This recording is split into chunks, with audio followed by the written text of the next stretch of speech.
Thank you so much, Rabbi Mark. Greetings, everybody. It's great to be with you here again. Let's start with a little bit of singing. This is a melody that uses a scale which is called Fragish in Yiddish music, very common. Also, very similar to the Hijaz scale in Middle Eastern music. It begins like this.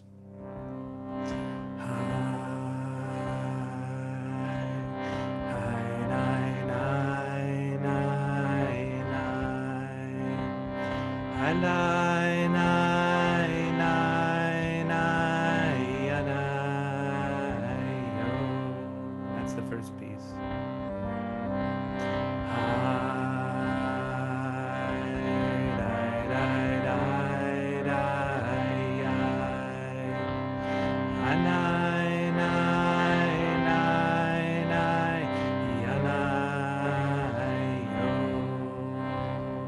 Here's the second part.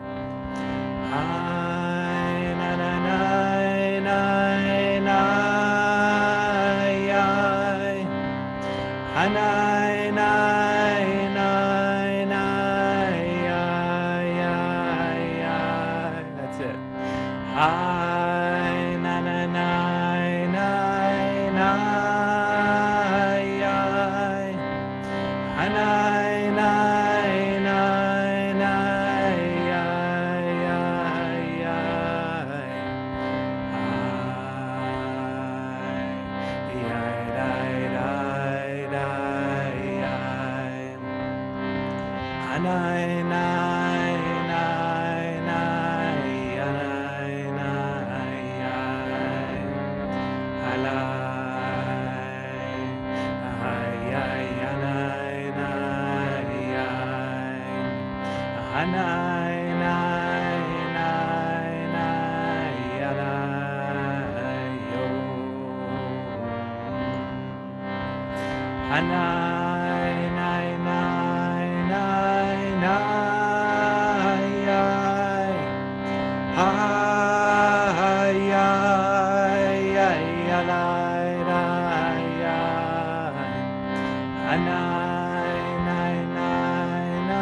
Boker Tov, wonderful to be with you all today.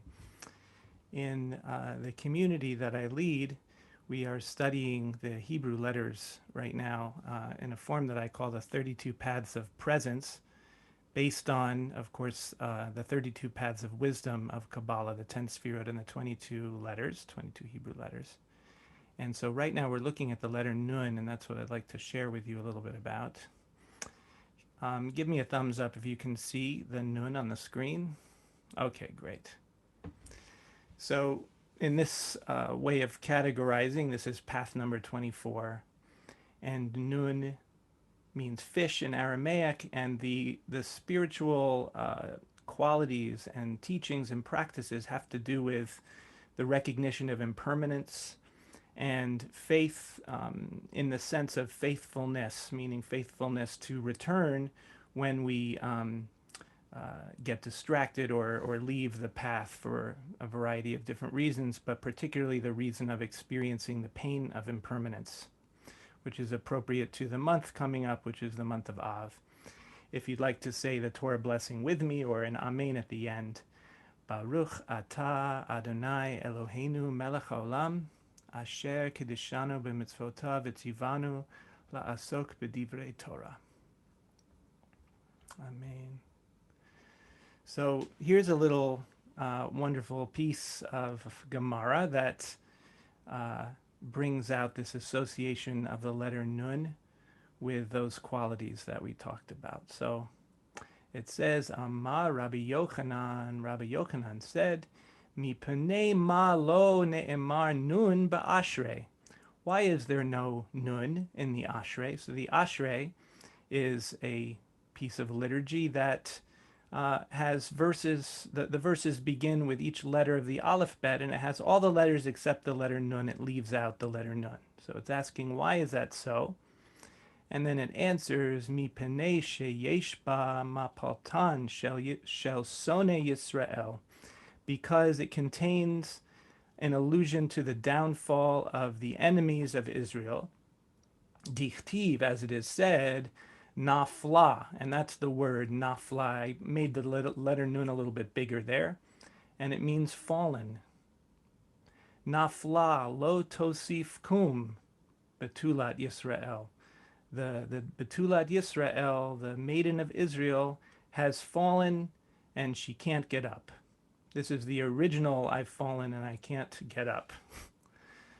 So, of course, there are many places in scriptures that talks about things happening to Bnei Israel that are not so nice. But this one in particular says she's fallen and she can't get up. And so that's the idea here, is that the Ashrei doesn't want to mention the that kind of tragedy. Of course, it corrects for it in the actual Ashrei. It corrects for it in the very next verse, because it says, "Somech Hashem lechol hanoflim," that the divine supports all of those who have fallen.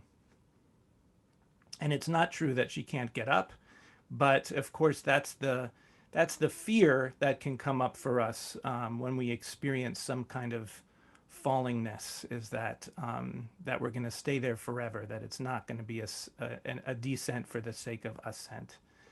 So, as we said, nun means fish in Aramaic, and in the Sefer Yetzirah, nun is one of the 12 simple letters and represents the month of Av.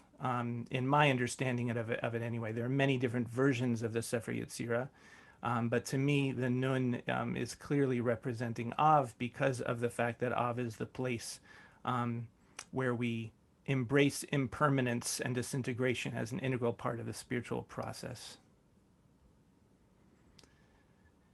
So a fish swims in the water, and Mem represents water, the medium of the fish. So the Nun is swimming in the Mem. And Mem, as water, symbolizes consciousness itself, which takes the shape of whatever we are perceiving in the moment, just as water takes the shape of the vessel that contains it.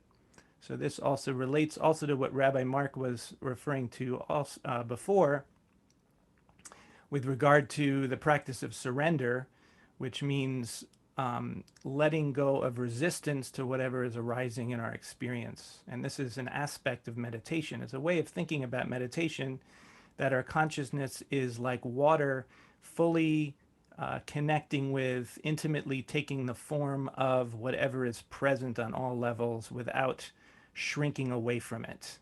So when we experience things that we don't like, we tend to shrink away. We have some resistance, some negativity toward it. Mem, as meditation, means simply merging with the moment. And the formlessness of water also represents the impermanence of all forms, because water is fluid. So the fish, which cannot close its eyes, represents the full seeing of the impermanence of everything. In other words, not being in denial. So not clinging to things, and this is also called being egoless. So Nun thus represents the falling away of ego. Again, that word falling, meaning the crumbling of ego that can come about through the pain of loss, which is represented by Tisha B'Av coming up. The message of Nun then is remembering to use our pain as part of our spiritual work, to know that it's part of it. And this is also an aspect of meditation, when there is pain present, that we open to it and allow it to bring us into a deeper state of humility and surrender. So the Nun chant that I want to offer as before we go into the meditation fully, the silence, is a verse from the morning blessings. It says, Lo al tzidkotenu anachnu mapilim tachanunenu lefanecha. Not upon our own merit do we cast our supplications before you, ki al rachamecha harabim. So the deeper message here is that we are acknowledging our brokenness, acknowledging pain, acknowledging the impermanence of things. And yet there is this rachamim rabim, this, I think someone became unmuted there. Yeah, Brian, that was me. Some people are requesting a little bit louder, although you sound fine to me, but maybe you're just a little bit louder. Sure, I'm going to turn it up a little bit. Okay, I turned it up. And just let me know if we get any distortion. Maybe when I sing, I'll turn it back down a little bit. So this verse it's an expression of humility and also an affirmation that we do rise again, and that in fact we can use the experience of pain and loss in order to let go more deeply. And the most important thing, of course, is coming into connection and recognition of that which is not impermanent, which is not coming and going. And that's the basic beingness, the isness of reality that is alluded to by the divine name, by the Yud and Hey and Vav and Hey, which we can understand as being itself or reality itself, and becoming focused on that, taking our focus away from the temporary and on into the eternal. So I'm going to make it so I can see the chat. So if there's something wrong with the sound, feel free to write it in and I'll be able to see it here in the chat.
Just checking to ensure your body is comfortable, alert, unencumbered, eyes closed or unfocused unless you want to see the words that I'm putting up. And bringing your right hand to your heart, taking the attitude of offering your attention fully and unconditionally to this moment as it appears right now, offering your attention from the heart with the offering word lecha on a long out breath, deep breath in. Lecha.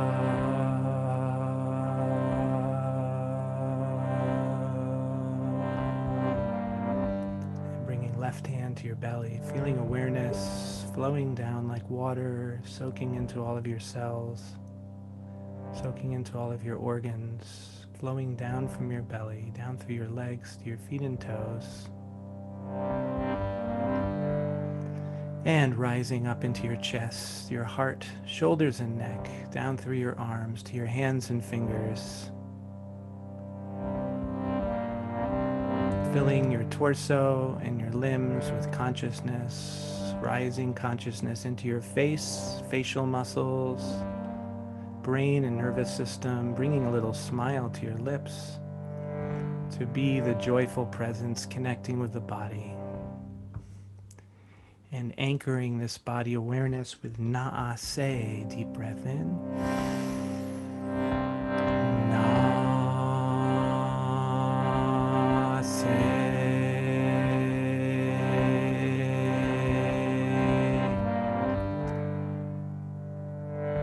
And bringing your right hand from your heart to lightly touch your forehead, left hand on your belly, and shifting to be aware also not just of the inner body, but of the space around you, and recognizing that your awareness of the space around you, the sounds, objects, beings, whatever is there, is all arising inside this vast field of consciousness.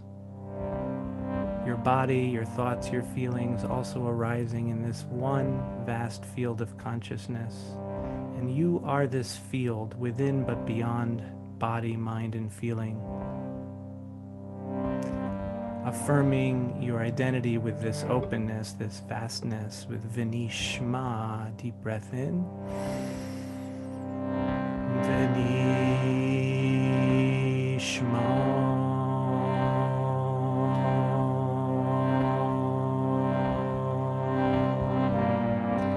And kissing your fingers, relaxing your hands. Atyahu, you who are reality itself, you who are not separate from anything we perceive, not separate from the consciousness that we are. We can chant Atyahu, or the traditional Atahu, or Atyahi. There's a few choices. I'll be chanting Atyahu. Atyahu. Atyahu. Atyahu. Atyahu. Atyahu.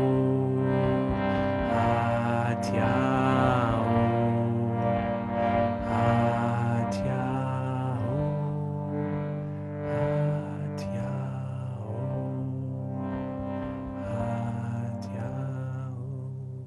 As we come into silence, you can continue to chant to feel in your mind Atyahu, noticing thoughts as they arise, letting them come, but letting them simply dissipate, coming back again and again.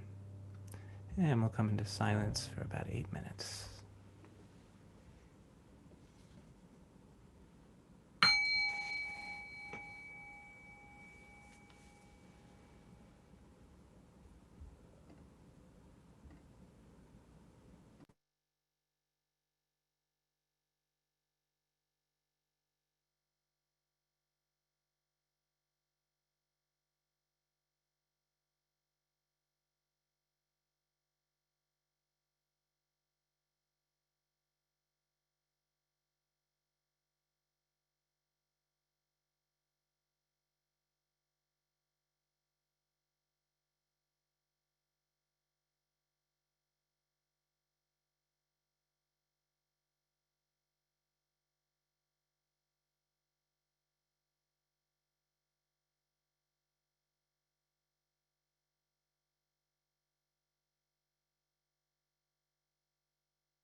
mapilim tachanuneinu. Nun tachanuneinu. Anachnu mapilim tachanuneinu. Lo atzit koteinu. Anachnu mapilim tachanuneinu. Lefanecha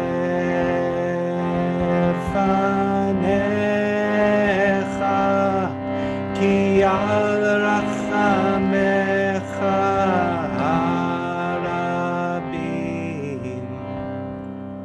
Rabbono shel olam, may it be your will that as we come close to the month of Av, that we open to allowing the full spectrum of the human experience, including pain and loss, to bring us closer to you, to our direct experience and living of your reality.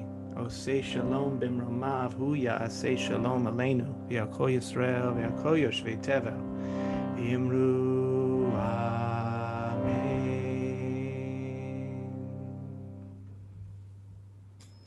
amen. Amen. Thank you so much, Brian. Pleasure. Friends, we seal our practice as we always do by offering those who are in mourning, observing a yard site, to recite the Mourner's Kaddish, and you're invited as well to share the name or names of those you're holding in your heart today in the chat box, either now or after the recitation of Kaddish. Thanks to Adi Stein for sharing the words on the screen, inviting those of you who are reciting Kaddish to join me by rising in body and spirit. Yitkadal, Yitkadash, Shemei Rabbah. Amen. V'yama, Divra, Chilukei, Che V'yamich, Malchutei, Chayechon, V'yamechon, Uchaye, V'al Beit Yisrael, V'agalah, B'zman Karib, V'yiru, Amen. V'hei, Shmei, Rabba, Mevarach, V'olam, V'amen. Baruch, Yishtabach, Yichon, V'Kolam, V'Naseh, Tadar, V'Tala, V'Tala, V'Kedusha, V'Rechus, Ha'ela, Minkom, Birchata, V'Shirata, V'Shafata, V'Nechama, V'Amiran, Ba'alma, V'Yimru, Amen. Hey, Shlama, Rabba, Mishnah, V'Chaim, Aleinu, V'Akol Yisrael, V'Yimru, Amen. Shalom birmama. Oseh Shalom B'Rama, Uyaseh Aleinu, V'Akol Yisrael, V'Akol Yosef.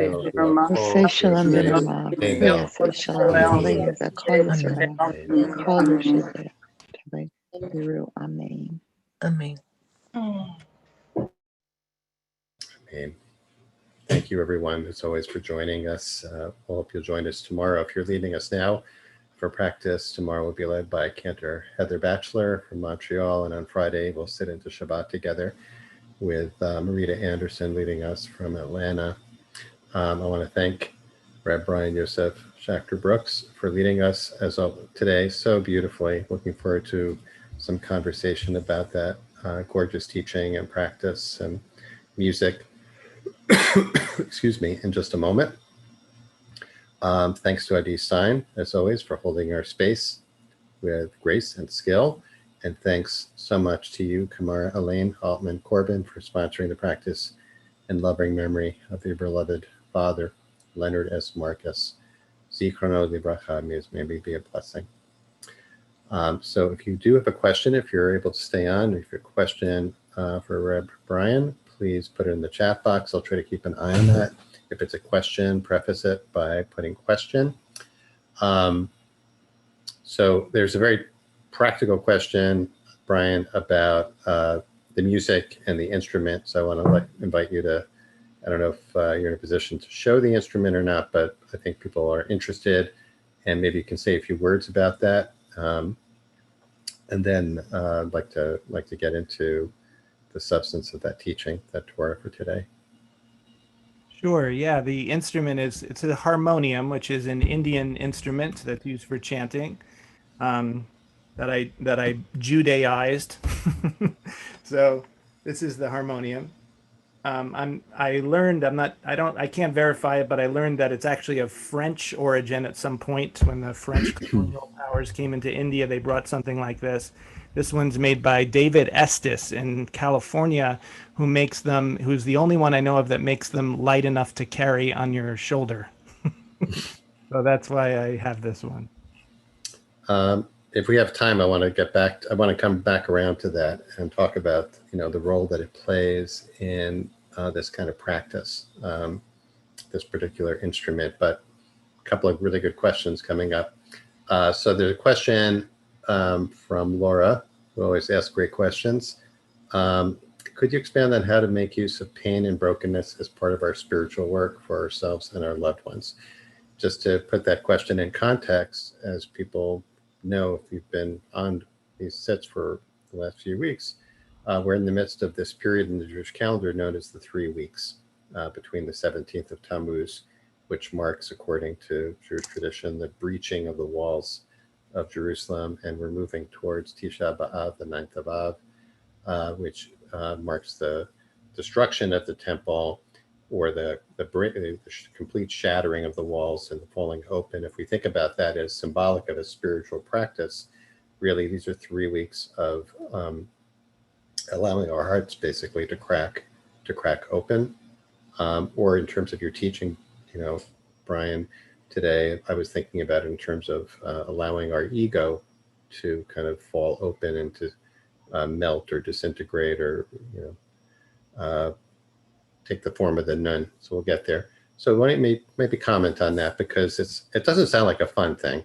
It's not a joyful, pleasant or pleasurable thing necessarily, but maybe say a little bit about that. Pain and brokenness. Sure, yeah. I think of it in terms of the two basic practices of prayer and meditation, and it's really very simple. It's really just about setting aside that time for yourself to be in stillness and to deliberately open to whatever you're feeling, which, by the way, is one of the meanings associated with the first letter, the letter Aleph. The upper part of the Aleph representing joy and connectedness, and the lower part of the Aleph representing pain and loss and bitterness, which are the spectrum of the human experience. And just being intentional about allowing yourself to feel, and that usually takes.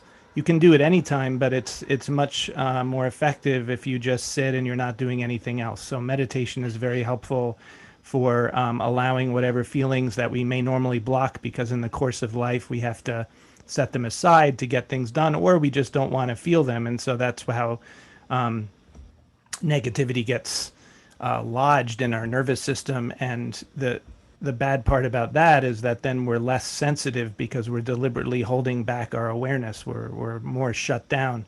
So this is about becoming more open and remembering that on the other side of that pain, the pain is the nice thing is that just like things are impermanent, which cause the pain is also impermanent. So the pain also it's literally made out of your consciousness. It's a form of consciousness, and when it's felt fully, it's allowed to release. It can be frustrating if there's, in a grief time. Obviously, the pain goes on and on for many months or even years. So it can sometimes be a really challenging and painful thing to try to do this. But I just try to encourage us to there's if we don't do it, then we're shutting down. So just having that trust and allowing ourselves to feel. And then, of course, the other side of it with prayer is to allow the emotions that we're feeling to really get poured into prayer, which is kind of an alchemical process. It's like an up-leveling of what would normally just be sadness and negativity into something that helps us to forge a connection with the divine. Let's stay with that for a second. That's just that phrase. It's really such an interesting phrase. And what do you mean by that? The up-leveling of, I think you said sadness, grief, as a portal to connection with divine, right? Because I think this is the process that you're describing, which is really, 'tis the season for this. Yeah. And so it's worth staying with that for a little bit. What do you mean by up leveling? I mean that we're using something which we would be inclined to feel as an unpleasant thing that is bad, or that we would want to avoid, or we would simply not put in our minds. We wouldn't frame it as something spiritual necessarily without the explicit intention for doing that. But in order for prayer to be fully from the heart and authentic, we actually do have to bring grief and negativity into the, and so it's using it for that purpose. It's no longer just centered around the grief itself, but it's now centering around a higher purpose, which is to reframe and reorient the way we think and feel towards towards that which is eternal, Yeah, as opposed to the particular elements of our lives. beautiful, beautiful. There's so much here. Of course, that it's a process that requires a lot of courage and willingness to be vulnerable and to be open to those feelings that you're describing, with an understanding that this is what is true, right? And that to be aware of our inclination to avoid, to repress, to move away from those things, and instead be willing to do that. I want to shift from that, staying with that theme, but shift it into the metaphor of the nun as a fish, and the swimming in the mem of the water, the mem, which I just thought was fantastic. Can you just unpack that metaphor a little bit more for us in terms of what that represents? That we are the fish with the eyes that are open, that can't blink, that is seeing clearly, and is immersed and suffused in the water, and literally somehow breathing in the water, right? Whatever that process is that enables fish to do that. How does that apply? I take it it's a similar thing, in that the fish, as you're describing it, and the nun represent an awareness of impermanence, a kind of letting go of the ego, and then discovering, by coming to that place, oh, I'm part of a field of consciousness and awareness, right? That is sustaining me all the time, that's buoying me, that I'm inseparable from. Is that what you're getting at? Yeah, I think that all of the Hebrew letters are ways to ease us into a more present state, and ultimately the goal of all of it is the deeper recognition that we are consciousness on a deep level. So that that's applicable. That's kind of the other side of the whole pain and grief thing also, is that it's not just about feeling it, it's about reclaiming the consciousness that's been wrapped up in it. And so maybe in one way the mem is maybe a more descriptive metaphor for that, because mem is really just about Right. merging with the moment as it is. So the practice, I would say, is really mem is a little more primary, but I think what the nun adds to it that is important to just remember and be intentional about is the fish that doesn't close its eyes.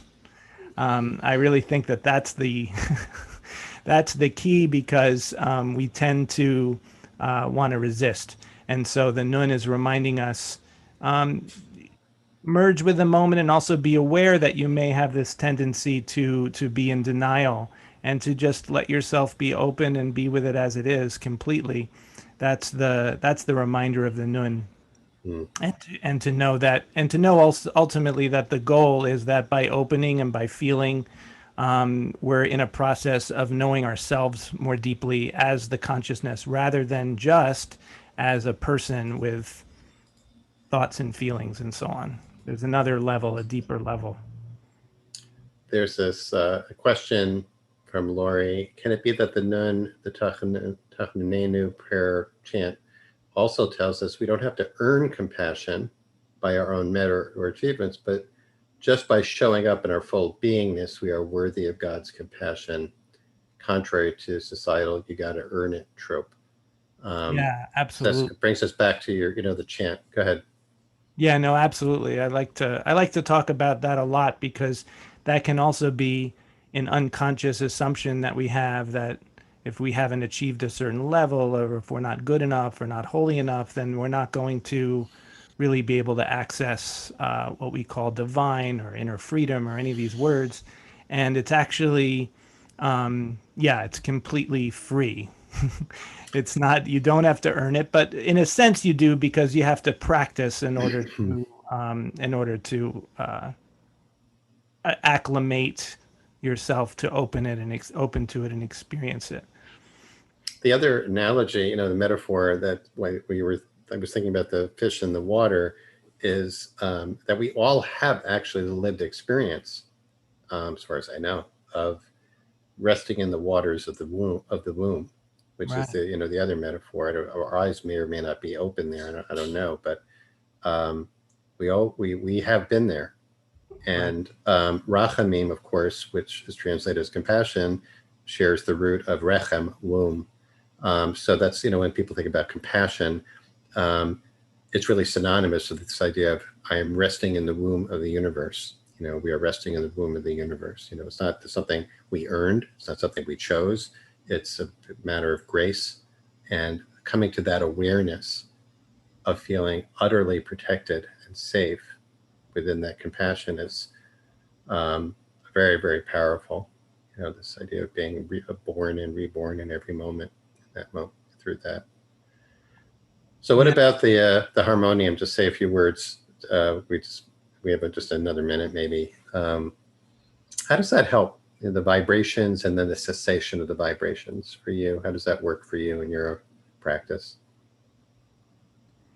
Well, I think of the spiritual practice that we do having a number of different modalities. So sound and vibration is one of those.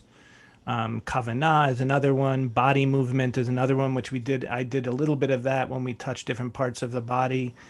Yeah, Just the practice of that bringing. was great. That was great, by the way. I really appreciated that. Yeah, I find that that kinesthetic aspect is helpful to me and to a lot of people. Of course, not every modality jives with everyone. So I do these things with a number of different modalities, and sometimes people can't sing or they can't do a certain part, and I say that's fine. Just use the ones that work for you. But the something about the vibration of the voice and the vibration of an instrument, and particularly this one, which has come to be used in devotional music in the East, is somehow evocative. It somehow brings forth a deeper experience of presence for most people. Because Hmm.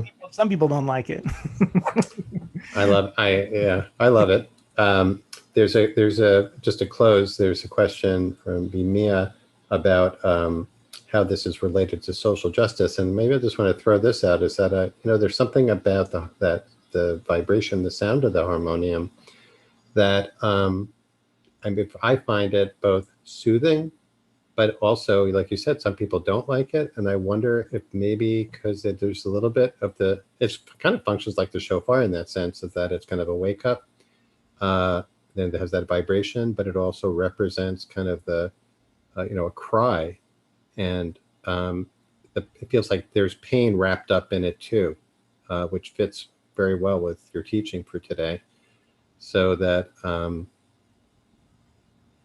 so I don't know, maybe last word.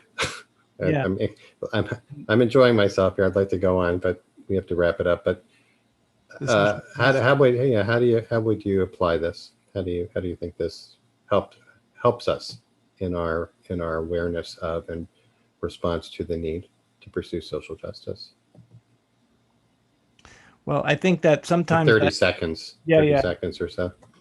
So all spiritual teachings, as far as I understand them, come in pairs. They come in two different teachings that are saying the opposite thing. So right now we were focusing on surrender and accepting and feeling, and of course that doesn't sound like it has much to do with social justice. It sounds like with social justice, it's about envisioning how it should be and working and using your intention to change things.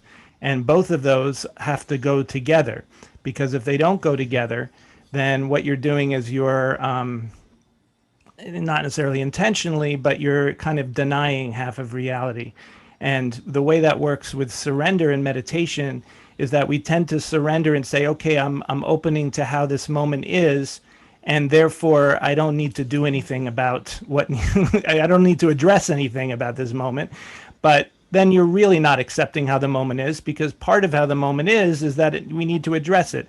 But of course, life is an oscillation between activity and restfulness. And so we just did two letters, Nun and Mem, but letters that have to do with social justice and also just transformation in general on different levels, because social justice is one example of addressing our role in the moment and our responsibility to it. Those things would have to do with the sphere of Netzach and the letter Kaf, which has to do with courage, courageousness, and will and intention, and Zion, which means cutting through distractions and to what needs to be done, and the letter Shin, which means watchfulness and perceiving how I need to step up. So we have the tree, the 32 paths provide a complete teaching of life in all of its richness. Well, thank you so much. Just putting it, I put your website link back in the chat box for people to have an opportunity to learn about your opportunities to connect with your teaching and practice through the Tour of Awakening. So, kol hakavod for your wonderful work, and it's just wonderful to have you as always. Same for all of you. Thanks for being here, and we'll look forward to practicing tomorrow with you and Cantor Heather Batchelor from Montreal. We go from Tucson to Montreal and then to Atlanta. Wonderful to have this fantastic array of teachers leading us on our journey together. Great to be with you all. Many blessings for the rest of the day. Be well.